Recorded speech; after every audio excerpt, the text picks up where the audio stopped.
Now, the stock market has been going up, and every time it goes up, everyone thinks they're investing genius like Warren Buffett. When a stock market gets super frothy like this, I get a little bit nervous because that means there aren't any stocks really on sale, except I found one that's dropped more than 50% and I've been nibbling on it. I also share what is my investment plan, how much I'm exactly investing in for the next few months. I'll also share 2 stocks that I'm watching and my exact reasons why, so that you can learn to do this for yourself and become a better investor. Now, none of this is financial advice. Please do your own research. I'm just sharing my investing journey for entertainment purposes only. Now, to set the stage, I want to let you know where we are at in the stock market.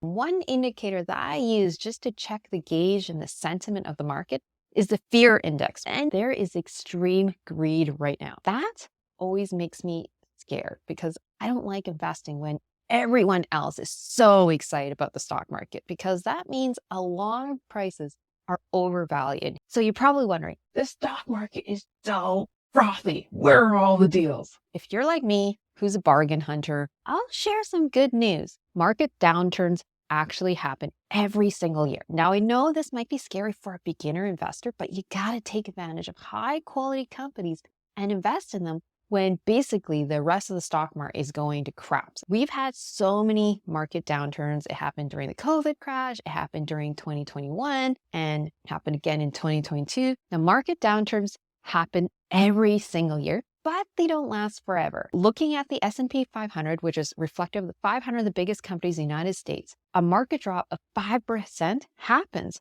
very frequently, about 3 times per year. Now, if you want a market drop of 10% or more, that only happens about once every year. Now, if you want 15% or more, on average, this happens once every 3 years. And then a market crash of 20% or more happens about once every 6 years. Now, right now, S&P 500 has been going straight up, mainly because of the big AI momentum. We're talking about NVIDIA, Meta, these big tech companies in the AI space that's really driving the stock market. The reason why I'm sharing this table with you is because I'm excited for a pullback.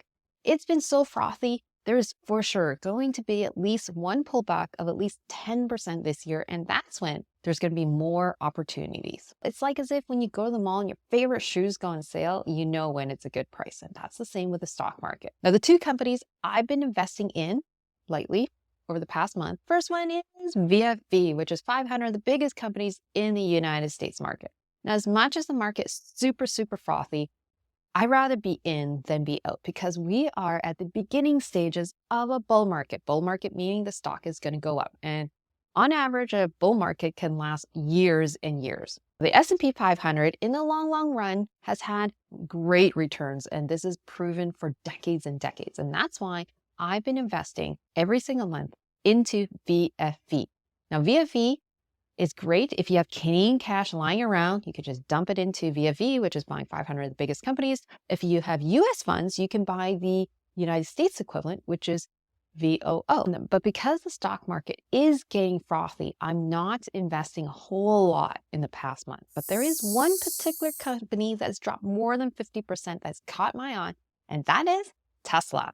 Now, before you go, oh, Tesla, boo, to Elon Musk, here's my thesis. Look at Transport Canada. This is the ZEV sales targets. These are regulated sales targets that manufacturers have to meet every single year. So you can see by 2026, 20% of all car vehicles have to be zero emission vehicles. Then you go straight up to 2035, it has to be 100%. This is just reality.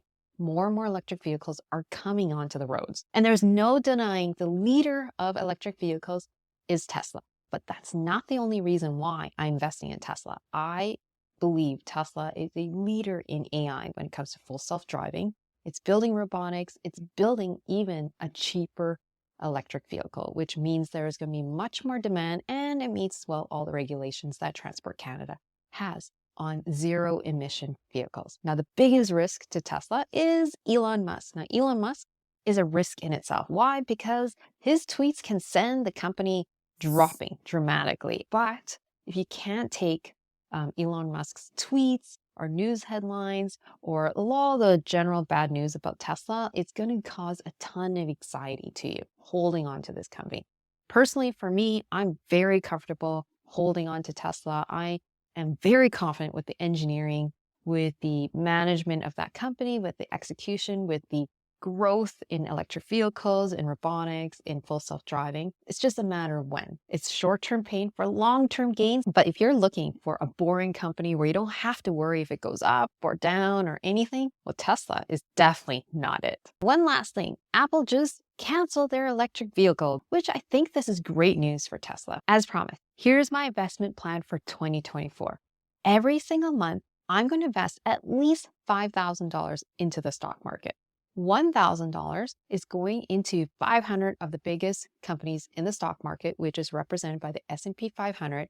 If I have Canadian funds, I'm going to invest in VFV. If I have US funds available, I'll invest in VOO. That'll be $1,000. Now, the next $2,000 will be invested into a growth company, which will be focused on tech because I'm going to jump on the AI train. It's just a matter of what companies are at least decently valued. I'll invest more money into them.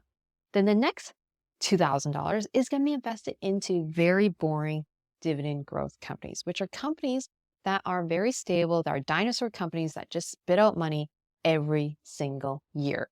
And they are the boring utilities, the banks, the power companies. Because we're in the beginning stages of a bull market, which could last for years, and there's a economic growth, the sectors to watch are tech companies. When the market starts growing more and more, the sectors to watch are financials, energy, and materials. If you want to learn how to build a dividend snowball and make $1,000 a month, definitely check out this video up here. Hi, I'm Tracy. I'm an ex-engineer turned full-time business owner, and I manage a multi-seven-figure investment portfolio in my spare time. If you want to learn how to build multiple streams of income, grow your wealth in Canada, definitely hit the subscribe button and that bell notification button so you get the latest and greatest videos coming to you every single week. Let's segue back into the video. Here are two companies I'm watching in the next few months. Now, out of all the AI companies, in my humble opinion, Google is undervalued, potentially. A quick screener that I use is the price per earnings ratio, specifically the forward price per earnings ratio, which is telling you how expensive or cheap the company is relative to its earnings or how much money it's making. So when I see how fast Google is expected to grow over the next 5 years, it's getting me a bit excited because the price per earnings is almost equal to the growth rate. And if you follow Peter Lynch, the PEG ratio, which is the price per earnings relative to its growth rate, a PEG ratio of equal to 1 is decently valued. A PEG less than 1 means it is potentially undervalued, and Google fits this. Now, the next company is NVIDIA. I personally have never held NVIDIA. I always thought it was overvalued. So I decided to invest in AMD, which has also done really well. But now I'm eyeing NVIDIA because it's had spectacular earnings and it's had massive growth. Everyone knows AI is going to grow so much faster than it did in the past 5 years. And for me, NVIDIA is now very interesting because it's executing so well year after year. A quick metric that I'm using to eye on NVIDIA is its forward PE ratio. Now, based on expected growth rate next year, it's expected to drop dramatically in terms of how much it's earning, which now becomes super interesting. Now, I understand NVIDIA has had a big run, and it's crazy to think that it could have even a bigger run in the next 5 years, which is why I'm going to look into this a little bit more and let you know in the upcoming videos. I want to say a big thank you to all my supporters. That's why I'm giving away 2 $25 gift cards. Rate investing in the comments below and follow me on my YouTube channel for your chance to win a $25 gift card. Bye.